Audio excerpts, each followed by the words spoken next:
Cari amici del Dino da Sandrà, son qua al bar, sì, proprio al bar, per mostrarvi una soluzione al problema del distanziamento sociale. Le è ovvio che se si sta a 2 metri l'uno dall'altro, nei bar, al posto di 50 persone che stiamo un tri, e il locale il va in fallimento. Le è ovvio che se i bar spera di vivere con l'asporto, i va in fallimento stesso. La gente oramai la sa abituà a farsi cocktail a casa. E il Mario Merda dal barè le bonde fare in Moscow Mule meglio di un barman professionista dopo 2 mesi di quarantena. E allora, visto che il bar per noi altri veneti l'è una seconda casa e bisogna salvaguardarlo a tutti i costi, ecco la soluzione: distanziamento verticale. Beppi, com'è la lansima? Ben, Dino! Se pote che è una testa da porton, come il Gigi Sangria sotto de mi, te stai anche comodo. E se te stai sotto e te ton la stessa roba di quel che è de sora de ti, alle volte te be anche a macca. Soprattutto se te che è il beppi sulla testa che il galtre masso. Dino, te che da pagarmi in gotto dopo però.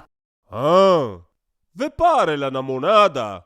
Perché? Le altre idee del governo e le più furbe. Agavi il plexiglass nel cervello e altri. Oste, una birra per me e una al beppi lansima. Paga quel sotto che mi non arrivo alla cassa.